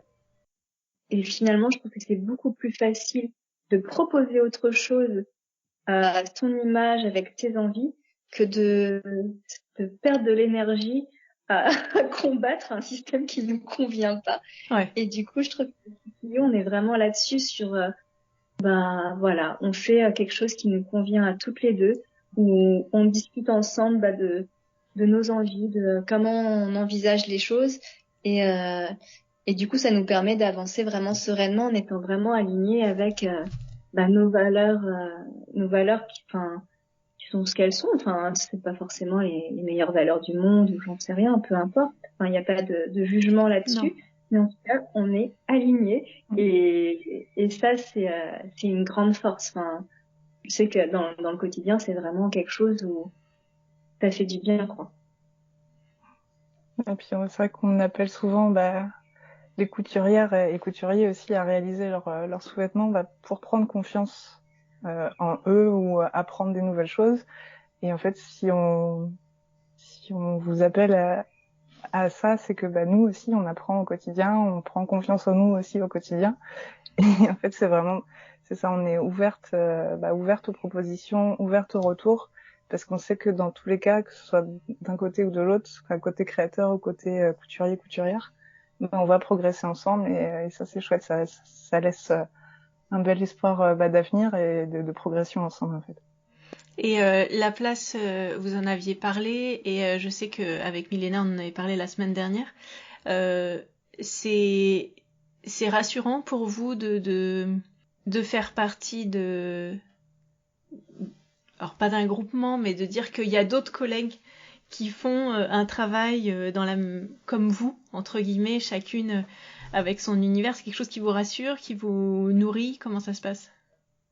Oui, ça nous nourrit beaucoup. C'est vrai qu'on est en contact aussi, vu qu'on est peu nombreuses d'être créatrices de lingerie, c'est vrai qu'on est en contact et c'est super sympa de voir qu'on a des problématiques similaires, des solutions qui pourraient être complémentaires les unes les autres.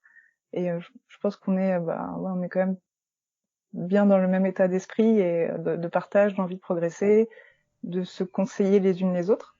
Parce que c'est vrai que le parcours d'entrepreneuriat, t'es souvent assez seul. Ouais.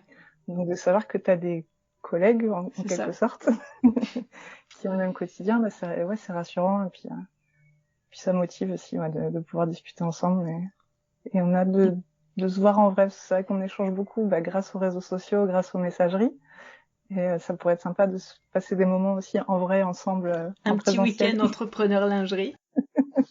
Oui, c'est une idée qui a été lancée déjà, en tout cas. Après, il faut que tout le monde mais on s'est dit, ça peut être sympa, la colo des culottés. Pas mal. Des petits cocktails. Mais oui, et c'est vrai que finalement, enfin, parce qu'on pourrait se dire qu'on est en concurrence, puisqu'on propose, il y a peu de créatrices lingerie et du coup, par rapport au nombre de couturières qu'il peut y avoir, quelque part, on pourrait être concurrente et on l'est, mais on est surtout avant tout, enfin, je pense collègues, puisque dans une entreprise, on serait collègues en fait. Et qui d'autre qu'une autre créatrice dans le langage de l'art pour comprendre notre optique, nos envies, nos techniques. Enfin, si on ne se tient pas entre nous, c'est quand même dommage. Enfin, ça perd de sa saveur, de sa magie. Alors que là, c'est vrai que de pouvoir échanger, de pouvoir des fois juste faire un petit coucou dans une messagerie, ça change tout. Enfin, on est moins isolé et puis oui, enfin, c'est chouette d'échanger entre quoi quand même. Je pense que l'espèce humaine est une espèce sociable à la base. C'est ça. Et vous travailler en duo, c'est quelque chose qui a été, qui a été évident tout de suite. Et comment vous le vivez? Enfin, vous voyez pas vivre solo ou je trouve que vous avez une bonne écoute l'une de l'autre. Ça se passe bien. Vous avez pas de truc où vous dire oh c'est des fois un peu compliqué. Enfin, ça doit l'être sûrement hein, malgré tout. Mais oui, c'est pas tous les jours tout rose, mais oui, c'est vrai que cette idée cette aventure est vraiment née de nous deux. Elle a grandi avec nous deux jusqu'à aujourd'hui et c'est vrai qu'on a toujours cette envie et cette écoute parce que des fois on n'a pas forcément le même point de vue, pas forcément les mêmes envies, les mêmes idées, mais le tout c'est que on a beaucoup de respect l'une pour l'autre et d'écoute l'une envers l'autre, donc on arrive aussi à trouver le bon équilibre pour que chacune puisse s'épanouir. Et c'est vrai que notre devise, nous en tant qu'entrepreneurs depuis le début, c'est on y va mais chacune a son rythme quoi. Donc s'il y en a une qui a beaucoup de charges personnelles à une période, on va dire ok, prends le temps que tu as besoin pour toi et puis on va gérer, on va s'adapter. C'est nous les boss, enfin c'est nous qui gérons notre petite entreprise, donc voilà, on va s'adapter et c'est vrai que étape par étape, on arrive toujours à trouver l'équilibre et à s'amuser l'une comme l'autre dans notre quotidien. Grâce aussi à la communication. Mais c'est sûr que Fit You n'existerait pas si on n'était pas toutes les deux. En tout cas, moi, je sais que personnellement, je n'aurais jamais, mais jamais lancé un truc. Je ne serais jamais sortie du salariat. J'aurais beaucoup trop peur de me lancer. J'ai peur, mais j'y vais. C'est vraiment ça. S'il n'y avait pas eu Julie, donc mon chéri rigole beaucoup là-dessus parce qu'il y a quelques années en arrière, il savait que j'avais des envies de quitter le monde salarial et en même temps que je suis quand même une peureuse de base. Donc du coup, mais jamais tu te lanceras. Et puis Julie a fait le premier pas et du coup on avait cette idée à deux, mais c'est quand même Julie qui a amorcé le projet, qui s'est lancé dans la couveuse avant qu'on lance la société à nous deux en SARL. Mais sans ça, non, j'aurais continué comme ça à pas être complètement alignée et à quelque part à avoir un déséquilibre et pas être complètement bien. Mais j'aurais continué dans cet inconfort parce que trop peur de me lancer dans autre chose quoi. Donc c'est vraiment le fait d'être à deux, de s'épauler qui a changé la donne. Et je sais que quand on a lancé la SARL, les comptables nous disaient que il fallait qu'il y ait une personne majoritaire entre nous deux, même si c'était juste 1%. Et en y réfléchissant, on disait oui, mais en fait, de quel droit l'une de nous se sentira plus légitime pour dire à l'autre, en fait, non, là, je suis pas d'accord avec toi et vu que j'ai 1% de plus, c'est moi qui choisis. Ouais. En fait, on s'est dit, et si on changeait les codes du monde de l'entreprise, on est suffisamment adulte, suffisamment mature et intelligente, je sais pas si c'est le mot, mais en tout cas, pour s'écouter et communiquer et se dire, là, on n'est pas d'accord, quelle solution on trouve, et même si PTU devait s'arrêter un jour parce que X ou Y raison, je pense qu'on sera suffisamment respectueuses l'une de l'autre pour s'écouter et voilà, et trouver les solutions qui nous conviennent à toutes les deux, quoi. Écoutez, parfait. C'est génial. Et dans votre travail au quotidien, vous avez plutôt des tâches l'une et l'autre partagées ou vous faites à peu près la même chose chacune? La base commune, c'est le modélisme, la création. Enfin, vraiment, le cœur du métier est commun. Et après, au quotidien, on a des tâches différentes qui se complètent. Donc, par exemple, tout ce qui est kit, préparation d'équipe, packaging, ça, c'est du coup, pour l'instant, c'est uniquement chez moi. Ouais. Donc, tout ce qui est petite production, je m'en occupe à la maison. Et puis, Paloma aussi a plus d'appétence pour tout ce qui est communication, charte, design graphique, etc. Donc, du coup, c'est plutôt sa partie où elle s'amuse, elle s'éclate. Donc, bon, super. On essaie aussi chacune de trouver ce qui nous plaît aussi chacune pour le disperser, le dispatcher entre nous, quoi. Très important. Très important. Bon. On n'a pas toutes les compétences. On est des couteaux suisses comme toutes les entrepreneuses, mais évidemment, on n'a pas toutes les compétences qu'il faudrait sur tous les domaines. Et on verra par la suite si on peut s'entourer aussi autrement. Mais pour l'instant, on fait étape par étape, à notre rythme. C'est ça une course. Super. Bon. Écoutez, merci beaucoup à vous deux d'être venus aujourd'hui, de toutes ces informations techniques sur la lingerie, sur comment la faire, comment vous la pensez, et puis sur tous ces beaux projets que vous avez à venir, ce que vous avez déjà mis en place. Et puis j'invite tout le monde à aller visiter votre site et votre Insta pour découvrir toute l'énergie que vous avez à proposer, et puis tous les chouettes patrons et les kits et tout ça que vous avez à vendre. Et puis bientôt le livre. Oui. Bientôt, mais ça me paraît dans longtemps. Vu que ça fait un petit moment qu'on est dessus, tu sais. Oui, bientôt. Mais oui, ça va arriver vite.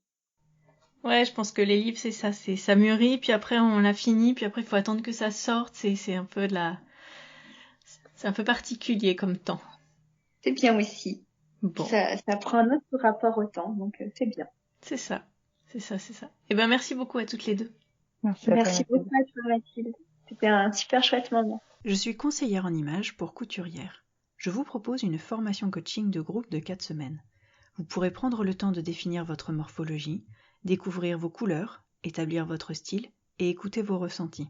C'est l'occasion d'échanger avec d'autres couturières, réfléchir à vos prochains projets couture, évoquer une couture réfléchie et travailler sur une garde-robe cohérente. Je vous invite à venir découvrir le contenu de cette formation Deviens qui tu es pour créer une garde-robe à ton image plus en détail sur mon site, ainsi que mes prestations individuelles, complètes, uniquement colorimétrie, ou bien l'œil de Mathilde pour 1 heure de découverte pour causer style. Je serai ravie de t'accueillir pour la prochaine session ou travailler avec toi en individuel. Vous pouvez retrouver toutes les notes et références citées lors de cet épisode sur l'article qui lui est dédié sur le site ateliersherwood.fr. Retrouvez-moi également sur Instagram à Atelier Sherwood. C'était Causons Couture avec Mathilde, Julie et Paloma. Merci beaucoup, à bientôt et bonne couture!